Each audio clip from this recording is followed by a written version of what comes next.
in an accessible manner to identify and develop regional operatic artists and to promote the understanding and appreciation of opera through education, outreach, and audience development. I hope that you've had an opportunity to attend one of our fantastic operas. The list of Mississippi and musical notables who have been involved in Mississippi opera productions reads like a who's who in opera. World-class directors have also staged works for the Mississippi Opera. Our repertoire history is outstanding, so I do hope that you will support our request today. Okay. All right. Thank you very much. Any other questions from any other board member? Okay. Thank you very much for coming. Okay. We will continue with our printed agenda. Mrs. Davis. Yes, thank you. Next on the agenda is Mrs. Mickey Parker from our Personnel Director. However, there is no item for your consideration. Next will be Mr. Michael Harrington, Director of Maintenance, with one item for your consideration.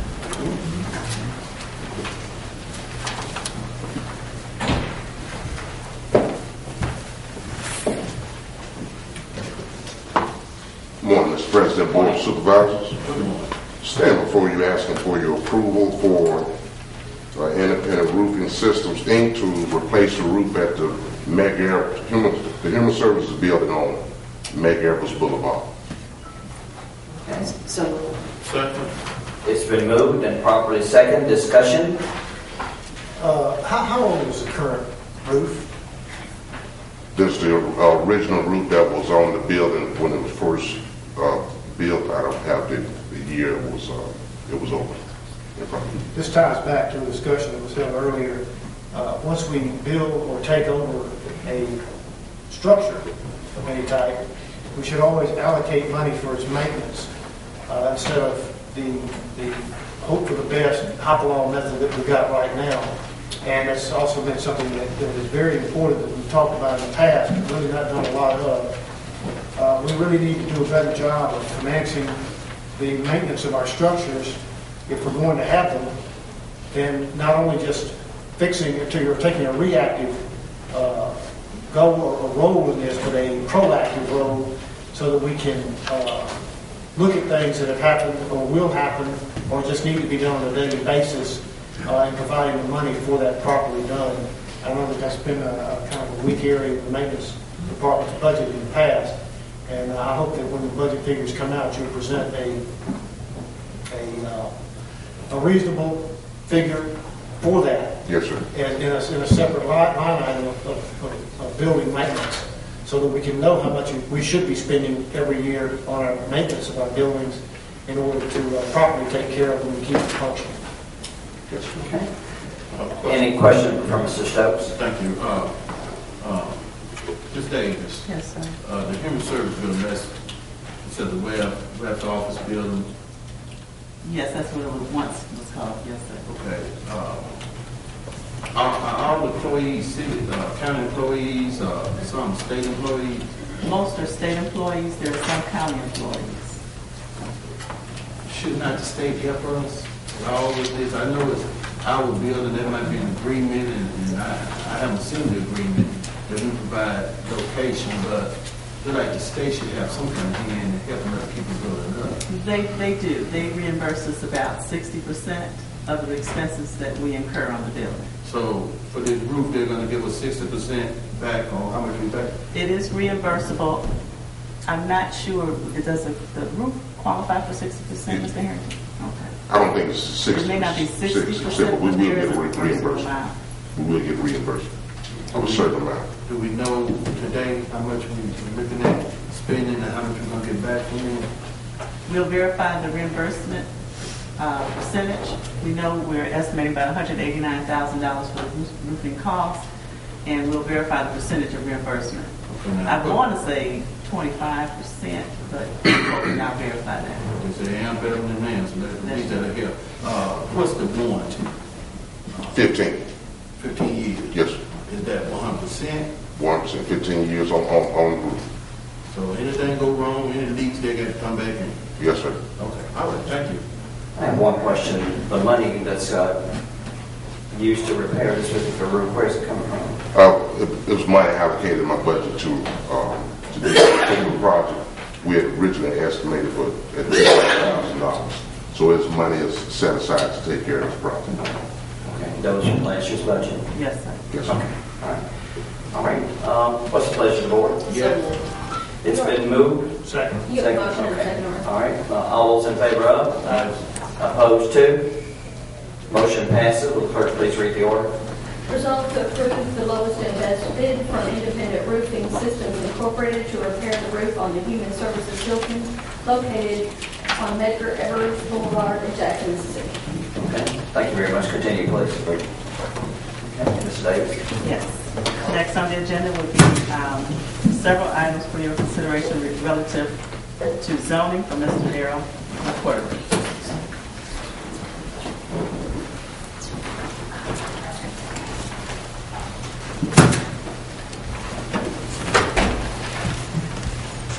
Good morning. Good morning, Mr. President, Board of Supervisors. I have 3 items on the agenda for your consideration this morning. First one will be case number U1707. Mr. Grant H. Skinner is requesting a dimensional variance in order to construct a 3,200 square foot accessory building on his agriculturally zoned property. Property is on the north side of Green Gable Road between Stubbs Road and Timber Ridge Road in District 5. Planning Commission did meet on this issue, and they did pass it by a vote of 7 yeas and 1 absent, and there was no public opposition. So moved. Okay, it's been moved. Is there a second? Second. It's been moved and properly second. All those in favor of? Yes. Opposed to? Motion passes. Okay, will you please read the order, please? Resolved to approve petitioner's request for a dimensional variance in order to construct a 3,200 square foot accessory building on agricultural zone property. This property is located on the north side of Green Gable Road between Stubbs Road and Timber Ridge Road in District 5. The Planning Commission granted this petition by a vote of 7 ayes with 1 member absent. There was no public opposition. Thank you very much, Mr. McQuarrie. Go ahead, continue, please. Mr. President. Okay. Mr. Stokes. Reverend, this property, I don't know, in the future, is this going to be part of Terry? Is it part of Terry now? No, it's in the county right now. I'm not sure if there's any plans to put it in Terry. In the new annexation plan they have? That I'm not sure. Okay, all right, thank you. All right, continue, please.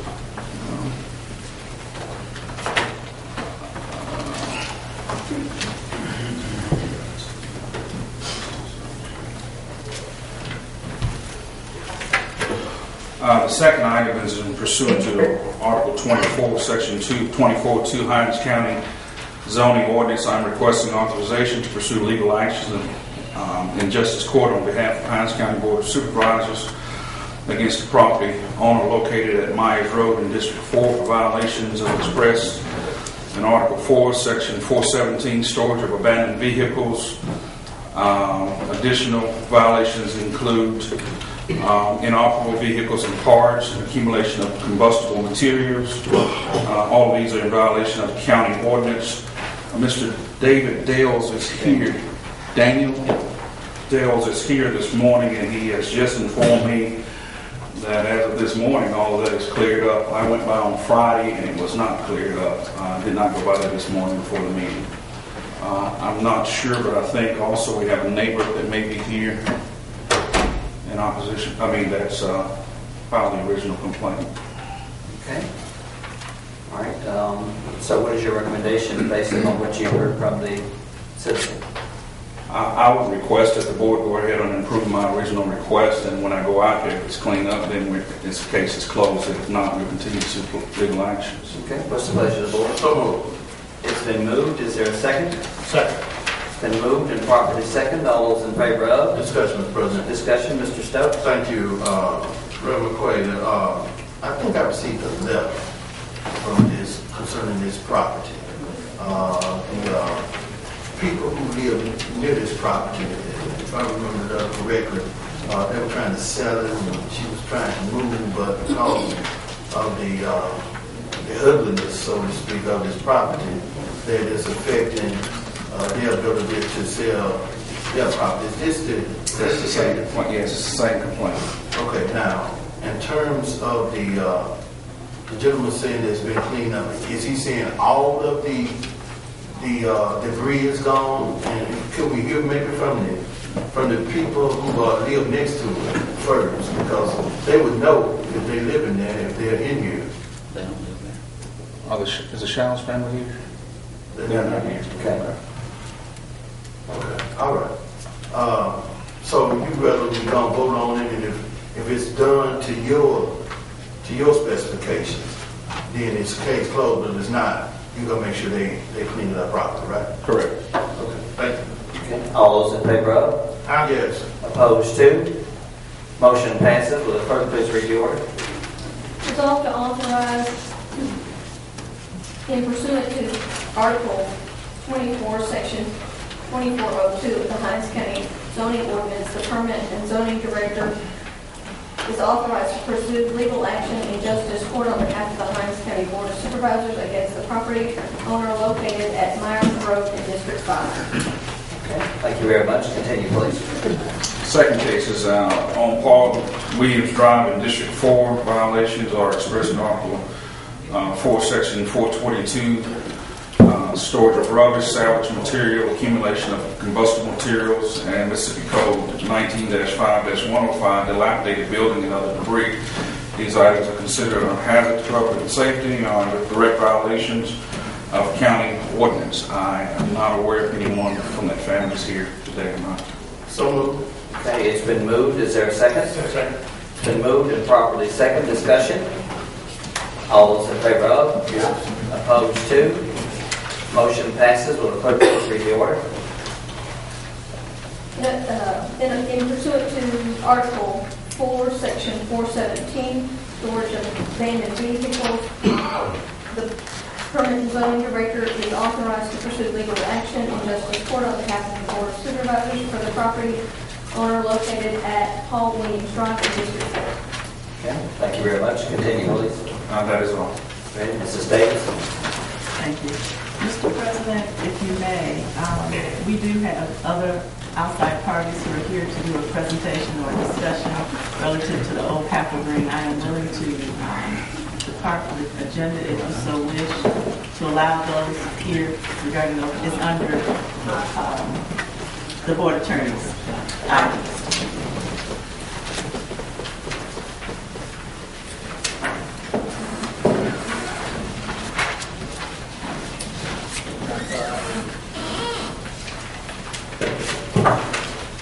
Okay. Yes, if you wish. Go ahead. Thank you, Mr. President. At this time, I request Mr. Malcolm Shepard and any guests he may have related to the Old Capitol Green project to step to the vote. Thank you. I'd like to thank you for allowing us to come back, but there's a new development with the Old Capitol Green project that would save money on financing the garage, as well as address one of the issues that had been presented to us earlier in terms of the ownership of it. The Jackson Redevelopment Authority has made a proposal to purchase the garage from the county at the end of the new market tax credit period. This purchase is based on an increase from $13 million, which has already been approved by the board, to $17 million, representing the amount. The $4 million difference represents the amount that the Jackson Redevelopment Authority was going to put into the project. By doing this, we would only have one loan associated with the garage. Two, it would provide the exit strategy for the county to get out of the garage business, if you will, at the end of that 7-year new market tax credit period. It has to be at the end of the 7-year period because governments don't qualify for new market tax credit. So full spectrum is a part of the deal for that 7-year period. And we're requesting here today that we increase the loan from 13 to 17 and also write the letter, which is due this month, to the Mississippi Development Authority requesting the amount of up to $17 million as a loan to go into the garage. At a recent meeting with Kathy Gelston, Kathy told us, and we wanted to know what was the conditions, of writing that letter. And she stated to us that that letter can be withdrawn at any time up until mid-September with no penalties or liability to the county, to Full Spectrum, or to anyone if we decided to do something different. Just a few minutes ago, we had Bishop Crude here, who's chairman of the board of the Redevelopment Authority, who has been working with the city on the proposal to purchase the garage, in which he had to leave, but he did allow Mr. Tony Gaylor to address any questions anyone may have concerning those discussions with the city about purchasing the garage. What we're doing at this time, we just submitted the tax increment financing application to the city of Jackson on Friday. By Friday of this week, I will have all of the material together to submit back to Blake and to Crystal Martin in the request that was made. We are arranging a 2 to 3 day meeting where we're bringing in our resident representatives from Washington, D.C. that represents our new market tax credit investment. We're bringing in our financing people from New York and from other places. That we're going to have a 2 to 3 day session to go over the information to mold it into the final package that we're going to need. The urgency today is centered around the fact that in the month, at the end of May, the Mississippi Development Authority submits all of the bonding requests to the State Bonding Commission. And so we're coming before you today to request an increase and request that a letter be submitted to the Mississippi Development Authority representing requesting up to $17 million toward the garage development in Old Capitol Green. Okay. Thank you very much. Any questions from the board at this particular point? Mr. Bishop? Yes, I'd like to hear from Mr. Wallace on this and his thoughts on it before we move any further.